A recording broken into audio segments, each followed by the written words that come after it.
자, 오늘 말씀 창세기 12장 1절서부터 4절까지 말씀은 굉장히 여러 차례 설교들을 통해서 인용이 되기도 하고 설명이 되기도 했던 중요한 말씀이에요.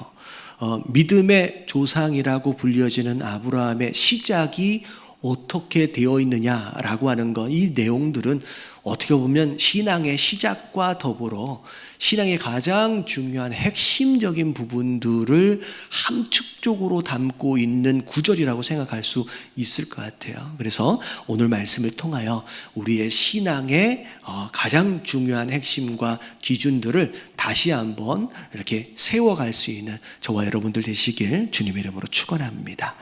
자, 오늘 말씀 첫 번째 내용입니다. 자, 1번 같이 한번 읽어볼게요. 시작. 하나님의 부르심은 인생 최고의 축복이다. 자, 사실 이게 가장 중요한 전제일 거예요. 자, 오늘 12장 1절 말씀을 보니까 이야기의 시작이 하나님께서 아브라함에게 이르시되 라고 하시면서 이야기가 시작이 돼요. 다시 말하면 우리 신앙의 시작은 하나님이 아브라함을 찾아가 주시고 그 아브라함에게 말씀하여 주심으로 시작이 되는 거예요. 자, 이게 너무나도 당연한 것 같지만 세상의 다른 종교와 우리의 신앙과의 가장 큰 차이라고 이야기할 수 있을 것 같습니다. 우리가 먼저 하나님을 찾은 게 아니에요.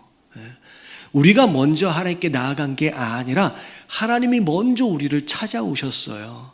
그리고 우리를 불러주셨어요. 그곳으로 이야기가 시작이 됩니다. 자, 그런데 여러분 이게 우리가 잘 알아야 될 게 뭐냐면 찾아와 주시고 불러 주신 것이 얼마나 중요한 것이냐. 자, 1번 같이 한번 읽어볼게요. 다 같이 시작. 하나님의 부르심은 이미 큰 은혜를 입었다는 것이다. 자, 이것 자체가 은혜의 시작이에요.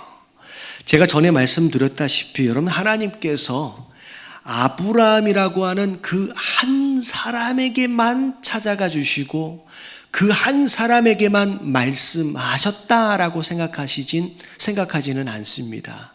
하지만 하나님께서 모든 사람을 찾아가시고 모든 사람에게 말씀하시지는 않았어요. 그 얘기는 오늘 아브라함을 찾아가셔서 말씀하셨다라고 하는 것은 하나님이 아브라함을 뭐 하신 거냐면 선택하신 거예요. 그 선택이 만약에 없었다라고 한다면 여러분 신앙생활은 시작되어질 수가 없어요. 여러분 스토리 자체가 시작되어질 수 없다는 거예요. 여러분 지금 이 자리에 여러분 예배를 드리기 위하여 어떤 모습으로든 어떤 장소에서든 앉아 계시다라고 한다면 여러분 하나님의 선택하심, 여러분 하나님의 부르심의 은혜를 입었다라고 하는 것으로 여러분 감사하시게 되길 주님의 이름으로 축원합니다. 그리고 두 번째 한번 읽어볼게요. 시작. 하나님의 부르심을 들을 수 있다는 것은 큰 축복이다. 여러분들 이게 하나님이 많은 사람들에게 오늘도 말씀하고 계십니다. 그런 가운데 그들이 다 하나님의 음성을 듣고 부르심을 받고 반응하느냐? 여러분 그렇지가 않더라는 거예요. 그 중에 가장 정말로 일부의 사람들만 거기에서 믿고 반응합니다. 오늘 말씀도 마찬가지예요. 하나님께서 아브라함 찾아가시고 부르시잖아요. 여러분 아브라함이 그 음성을 듣고 반응했기 때문에 그 다음 이야기가 전개가 되는 거예요. 만약에 아브라함이 그 이야기를 못 들었어요. 그리고 반응하지 않으면요 거기서 이야기가 끝나요. 여러분 이게 얼마나 큰 은혜인지 여러분 우리가 여러분 하나님을 믿고 있다라고 하는 것이 얼마나 큰 축복인지 여러분 잘 아셔야 돼요. 왜냐하면 자 여러분 이건 전도를 해보면 알아요. 전도를 해보면 여러분 10명 중에 예수님 믿으라고 전도를 하면 여러분 들어서 내가 믿겠다라고 하는 사람이 10명 중에 한 몇 명이나 돼요. 여러분 10명 중에 대부분은요 안 들으려고 그래요. 그리고 여러분 믿으려고 하지 않습니다. 아주 극히 소수의 사람만 그 전도를 들어요. 근데 여러분 전도를 하다 보면 이제 물어보잖아요. 여러분 그 사람이 성경에 대하여 신앙에 대해서 물어봅니다. 어떻게 보면 성경에 대해 의심하는 내용들도 있고 어떻게 보면 질문들도 있을 것 같아요. 근데 여러분 거기에 대하여 여러분들이 이거는 이거야 저거야 라고 통쾌하게 확실하게 대답해 줄 수 있어요 없어요? 제가 질문을 한 건데 전도를 안 해보셔서 모르시나? 전도를 해보면 질문을 해요. 왜 성경은 이러냐? 이게 말이 되느냐라는 질문들을 해요. 의심을 해요. 근데 솔직히 거기에 대하여 통쾌하게 대답해 주지 못해요. 근데 신기하게 나는 믿어줘요. 여러분 이게 은혜인 거예요. 무슨 의미냐? 나도 잘 모르겠어요. 나도 확실하게 대답해 줄 수 없어요. 근데 이상하게 그 질문과 의심 때문에 이 사람은 안 믿는데요. 그 질문이 있고 그 의심이 있음에도 불구하고 희한하게 나는 믿어줘요. 여러분 이게 은혜인 거예요. 여러분 이게 신앙의 시작이에요. 여러분 이 첫 번째 단추가 없으면 그 다음 스토리는 없는 거예요. 여러분 전적으로 이 자리에 있는 것 자체가 여러분 하나님의 은혜이고 정말로 큰 축복을 이미 받았다라고 하는 것을 여러분 인정하시고 감사하시는 저와 여러분들 되시길 주님의 이름으로 축원합니다. 자, 근데 본격적으로 신앙이 어떻게 시작되어지느냐? 자, 2번 같이 한번 읽어봅니다. 다 같이 시작. 안전지대를 떠나야 본격적인 신앙생활이 시작된다. 자, 오늘 첫 번째 하나님께서 아브라함에게 뭘 명령하시냐면 고향 친척 아버지의 집을 뭐하래요? 떠나래요. 떠나라라고 말씀하심으로 명령이 시작이 됩니다. 자, 이 말씀을 들으면 저도 이제 좀 걱정이 되는 것들 중에 하나가 뭐냐면 오해를 하는 경우가 있어요. 이 말씀을 하면 떠나라라고 하니까 어디 좀 이사를 또 가야 되나? 아니면 이직을 해야 되느냐? 심지어 교회를 옮길 때가 됐나? 여러분 이렇게 오해하시면 안 돼요. 여러분 물리적인 장소의 이동을 이야기하는 게 아니라 영적인 의미를 가져요.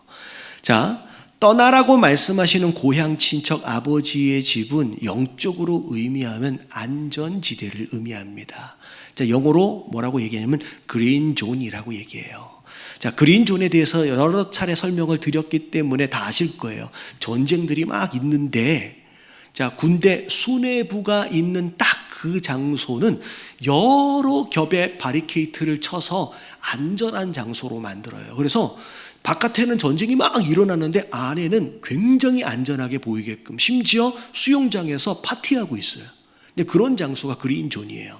근데 하나님께서 아브라함에게 고향 친척 아버지의 집을 떠나라는 이 이야기는 우리가 그 전쟁터 같은 곳에서 그래도 안전하게 좀 숨어 있고 싶은 그곳이 있잖아요. 거기에서 먼저 떠나야 된다라고 하는 말씀하시는 거예요. 자, 왜 이 안전지대에서 나오라고 말씀하시느냐? 여러분 안전지대는 여러분 세 가지 의미가 있어요. 익숙한 곳, 편안한 곳, 그리고 안전한 곳이 안전지대예요. 자, 이 안전지대에서 나오라고 하시는 세 가지 이유. 첫 번째 한번 읽어볼게요. 다 같이 시작. 익숙함을 떠나야 하나님을 의지하게 된다. 여러분 아는 길을 갈 때는 내비게이션도 필요하지 않고 누군가에게도 묻지 않아요. 다시 말하면 익숙한 환경에서의 삶 안에서는 여러분 하나님 앞에 물을 필요도 없겠죠. 여러분 하나님의 인도하심도 필요하지 않을 겁니다. 그러면 내 마음대로 다니겠지요. 내가 다 아니까. 근데 하나님께서는요, 내가 아는 길 가운데 내가 마음대로 다니는 것은 신앙생활이 아니라는 거예요. 자, 이제는 네가 나를 따라와야 된다는 거예요. 네가 내 인도를 받아야 된다는 거예요. 그러기 위해서는 내가 알고 있는 그 장소, 익숙한 환경에서 나오라고 말씀하시는 거예요. 그래서 하나님께서는 이스라엘 백성, 애굽에서 종살이 하던 이스라엘 백성들을 어디로 끌어내세요? 여러분 가나안 땅 안에 들어가기 전에 광야로 끌어내시는 거예요. 한 번도 경험해 본 적이 없는 장소. 그래서 진짜 하나님이 인도하시는 대로 불기둥과 구름기둥이 인도하는 대로 따라가지 않으면 어떻게 돼요? 죽어요. 그런 장소로 끌어내시는 거예요. 근데 중요한 건 거기에서 하나님께서 하나님께 묻는 걸 훈련하시고요. 거기서 하나님을 의지하고 하나님의 인도하심을 받는 것을 훈련하시는 거예요. 여러분, 내가 익숙한 환경에 안주해 있다.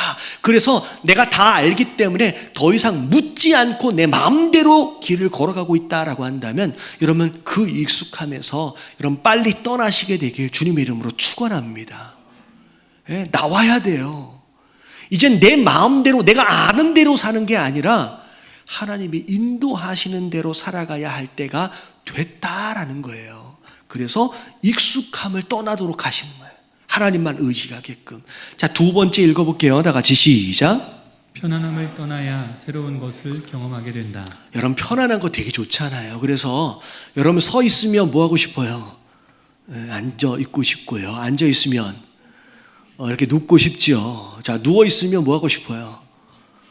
여러분 자고 싶은 게 우리 인간의 모습입니다. 근데요, 여러분 편안하면요 점점 어디로 가냐면 그냥 누워 있고 자고 있는 쪽으로 가요. 아무런 변화도 아무런 발전도 기대할 수 없는 상태가 되어버립니다. 예를 들어서 이런 거예요.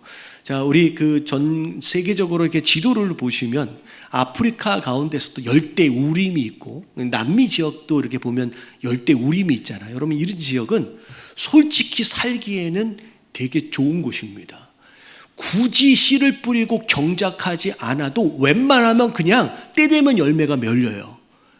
그래서 여러분 원숭이들 뭐 그런 데 살는데 원숭이들이 씨 뿌리는 거 보셨어요?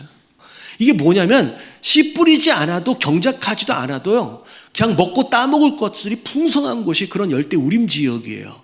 근데요 사람도 마찬가지잖아요. 여러분, 그런 지역은 여러분 지금이나 100년 전이나 똑같아요. 심지어 그 전에 200년 전이나 지금이나요 살아가는 삶의 모습이 똑같아요. 왜냐면 편안하니까, 도전이 없으니까 그냥 늘어져서 그냥 보이는 거 따먹고 사는 거예요. 하지만 반대로 사계절이 있고 어떤 때는 막 춥기도 하지만 어떨 때는 굉장히 덥기도 하는 그런 땅에서 살아가는 민족들, 그런 나라들은요 여러분 10년이 다르게 강산이 변합니다. 왜냐면 그런 환경에서는요 씨 뿌리지 않으면 먹고 살 수 없고요 경작하지 않으면요 생존할 수 없어요. 그러니까 시시각각 계속 변화하고 발전을 해가요. 여러분 신앙생활도 마찬가지예요. 편안하게 늘어져 있으면요 여러분 아무런 변화도 성장도 없는 거예요. 오히려 하나님께서는 불편한 장소로 끌어내시는 거예요. 그래서 그 불편함 가운데서 성장을 도모하시는 거예요. 자, 세 번째 3번 같이 한번 읽어볼게요. 다 같이 시작. 안전함을 떠나야 깨어 있을 수 있다. 여러분 위험하면 깨어 있습니다. 여기는 누구도 안 들어와, 아무런 위험이 없어. 그러면 늘어져 자는 거예요. 위험하다고 느끼니까 깨어 있는 거예요. 여러분 신앙생활 안에서 가장 중요한 거 깨어 기도하는 거예요. 내 삶에. 그래서 시편에 여호와는 나의 목자시니 내게 부족함이 없으리로다 말씀하시면서 푸른 풀밭, 쉴 만한 물가 아주 좋잖아요. 여러분 그렇게만 얘기를 하면 거기는 어떤 상황이냐면 방금 얘기한 것처럼 안전한 곳이에요. 편안한 곳이에요. 어찌 보면 양에게 있어서 익숙한 곳일 수도 있어요. 근데 중요한 건 뭐냐면 거기에서 시편 말씀이 끝나는 게 아니라 뒤를 쭉 읽어 내려가다 보면 뭐가 나와요? 사방에 음침한 골짜기. 아니 목자이신 하나님께서 왜 이 양들을 그냥 푸른 풀밭에 있게끔 놔두시고 쉴만한 물가에 있게끔 놔두시면 되는데 왜 굳이 사망의 음침한 골짜기까지로 끌고 가시고 지나가도록 하시느냐? 여러분 여기에 의미가 있는 거예요. 여러분 거기에 머물러 있으면요 다 자고 있는 상황이 돼요. 다 안주해요. 더 이상 성장하지 않아요. 더 이상 하나님을 의지하지 않습니다. 이 양 목자를 바라보지 않아요. 이것으로 족합니다라고 주저앉아 있는 상태가 되는 거예요. 그게 지금 아브라함이 있는 그 하란 땅인 거예요. 하나님께서 네가 진짜 나를 따르고 신앙생활을 하기 원하느냐, 모양만 하나님 의지하고 따라가는 것처럼만 하지 말고 그 하란 땅을 떠나라는 거예요. 그 익숙함을 떠나고 그 편안함을 떠나고 그 안전한 곳을 떠나라 말씀하시는 거예요. 여러분, 장소와 상관이 없이 여러분 삶 가운데 내 인생의 하란 땅, 안전지대 주저앉아 있다고 느껴지시는 분들은 여러분 빨리 떠나시게 되길 주님의 이름으로 축원합니다. 자, 근데 떠나면 여러분 막연하지 않아요. 여러분, 오늘 하나님 약속하심이 있는데 여러분 이 약속하심이 우리 것이 됐으면 좋겠습니다. 자, 3번 같이 한번 읽어볼게요. 다 같이 시작. 안전지대를 포기하고 떠나면 하나님의 축복이 기다리고 있다. 네, 안전지대, 이게 내 인생을 책임질 것 같고 나를 보호할 것 같은 이 안전지대를 하나님이 포기하게끔 하시면서 약속하신 축복이 있어요. 여러분, 이게 세 가지입니다. 자, 2절 말씀을 보니까, 자, 내가 너로 뭘 이루고요? 큰 민족을 이루고 내게 복을 주어 내 이름을 창대하게 하리니 네가 복이 될 거래요. 자, 첫 번째, 큰 민족이에요. 자, 지난주 말씀을 보니까 아브라함이 자녀가 있어요, 없어요? 없잖아요. 근데 아브라함의 이름의 뜻이 뭐냐면 아버지란 뜻이래요. 그러니까 어떻게 보면 이름 안에서도 느껴지는 게 뭐냐면 그냥 아들 하나만, 자녀 하나만 있었으면 하는 것이 아브라함의 소위 말하는 소망이에요. 기도 제목이에요. 근데 하나님께서 아브라함에게 아들내미 하나, 자녀 하나 정도의 의미가 아닌 그걸 초월하여서 나중에 보면, 자, 큰 민족을 말씀하신 다음에 나중에 이름을 바꿔주세요. 자, 이름이 뭘로 바뀌어요? 아브람에서 아브라함으로 바뀌는데, 아브라함이라고 함이 붙으면서 이름의 뜻이 뭐냐면 열국의 아버지예요. 여러분, 이게 하나님 사이즈예요. 여러분, 내가 안전지대, 이게 내 인생을 책임질 것 같아서 붙들고 있는데, 여러분, 이걸 내려놓는 순간 내가 상상할 수 없는 정도의 사이즈의 복을 하나님께서 준비하고 계신다는 거예요. 여러분, 믿어지시길 주님의 이름으로 축원합니다. 자, 두 번째, 창대한 이름이에요. 여러분, 예전에 제가 어렸을 때까지만 해도 부모님한테 너는 자라서 어떤 사람이 되래요?